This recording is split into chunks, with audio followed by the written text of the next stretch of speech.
Welcome to stock queen 31। आज हम बात करेंगे बेल के बारे में। बेल ने क्वार्टर वन के नंबर डिस्क्लोज कर दिए हैं, तो देख लेते हैं क्वार्टर वन के नंबर कैसे आए हैं। अगर हम बात करें, डेटा इन्होंने लाख में दिया हुआ है, तो रेवेन्यू में हम देख लेते हैं। इस क्वार्टर कंपनी का जो रेवेन्यू है वो 4,439 करोड़ रहा है। लास्ट ईयर कंपनी का जो रेवेन्यू था वो 4,243 करोड़ रहा है। तो अगर हम साल दर साल देखें तो कंपनी के रेवेन्यू में हमें 4.6% की ग्रोथ देखने को मिली है। अगर हम लास्ट क्वार्टर फोर की बात करें तो वहाँ पर कंपनी का जो रेवेन्यू था वो 9,149 करोड़ था। तो हमें क्वार्टरली बेसिस पर जो रेवेन्यू है उसमें हमें 54% की डिक्लाइन देखने को मिली है। लेकिन हम क्वार्टरली बेसिस पर नहीं देखेंगे, लास्ट क्वार्टर से क्वार्टर वन को कंपेयर नहीं करेंगे, हम क्वार्टर वन को लास्ट ईयर क्वार्टर वन के साथ ही कंपेयर करेंगे। तो उसके हिसाब से इसमें अच्छी ग्रोथ देखने को मिली है। एक्सपेंस की बात कर लेते हैं, तो इस क्वार्टर कंपनी के एक्सपेंस 3,323 करोड़ थे। लास्ट ईयर कंपनी के एक्सपेंस 3,404 करोड़ रहे थे। तो अगर हम बात करें तो कंपनी के जो खर्चे हैं वो क्वार्टर ऑन क्वार्टर हमें, अगर हम लास्ट ईयर देखें तो हमें कम होते हुए देखने को मिले हैं। अगर हम लास्ट क्वार्टर फोर में देखें तो वहाँ पर कंपनी के खर्चे 6,476 करोड़ थे। तो ऑलमोस्ट हमें क्वार्टर ऑन क्वार्टर और ईयर ऑन ईयर खर्चे हमें कंपनी के कम होते हुए देखने को मिले हैं। इसके अलावा अगर हम बात करें कंपनी के प्रॉफिट के बारे में, तो अगर हम बात करें इस क्वार्टर के प्रॉफिट के बारे में, तो इस क्वार्टर जो कंपनी का प्रॉफिट है वो 969 करोड़ रहा है।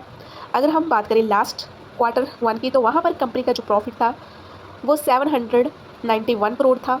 तो हमें प्रॉफिट में अच्छी खासी ग्रोथ देखने को मिली है। तो 23% की हमें शानदार ग्रोथ देखने को मिली है साल दर साल में प्रॉफिट में। अगर हम लास्ट क्वार्टर फोर की बात करें तो वहाँ पर कंपनी का प्रॉफिट 2,127 करोड़ था। तो हमें क्वार्टरली मतलब लास्ट क्वार्टर को देखें, क्वार्टर फोर को क्वार्टर वन के साथ कंपेयर करें तो उस हिसाब से हमें प्रॉफिट में डिक्लाइन देखने को मिली है।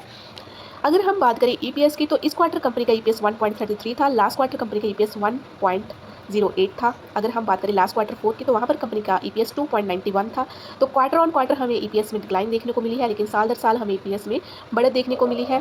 तो ओवरऑल अगर हम वेल के रिजल्ट की बात करें तो यहाँ पर हमें प्रॉफिट में सिक्वेंशियल बेसिस पर 54% की गिरावट देखने को मिली है।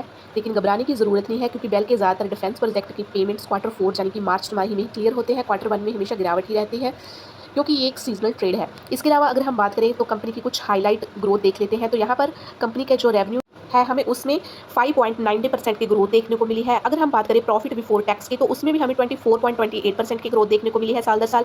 अगर हम प्रॉफिट आफ्टर टैक्स की बात करें तो उसमें भी हमें साल दर साल 24.87% की ग्रोथ देखने को मिली है। इसके अलावा कंपनी के पास स्ट्रॉन्ग ऑर्डर बुक है 74,859 करोड़ की। हाल ही में कंपनी को ऑर्डर मिला है 1640 करोड़ का एयर डिफेंस रेडार कॉन्ट्रैक्ट, जिससे बेल की तकनीकी पकड़ और मजबूत होगी। कंपनी अब एआई साइबर डिफेंस और नेक्स्ट जनरेशन डिफेंस इलेक्ट्रॉनिक्स पर फोकस कर रही है, यानी सिर्फ सरकारी ऑर्डर पर नहीं, बेल टेक्नोलॉजी के मामले में भी आगे है। तो बीएल का रिजल्ट काफ़ी अच्छे रहे हैं, मुनाफा बढ़ा है, रेवेन्यू भी बढ़ा है, मार्जिन भी सुधरे हैं और काम में कोई कमी नहीं है। लेकिन शॉर्ट टर्म में शेयर में कुछ वॉलेटिलिटी दिख सकती है, क्योंकि क्वार्टर फोर क्वार्टर वन का फर्क लोग जल्दबाजी में गलत समझ सकते हैं।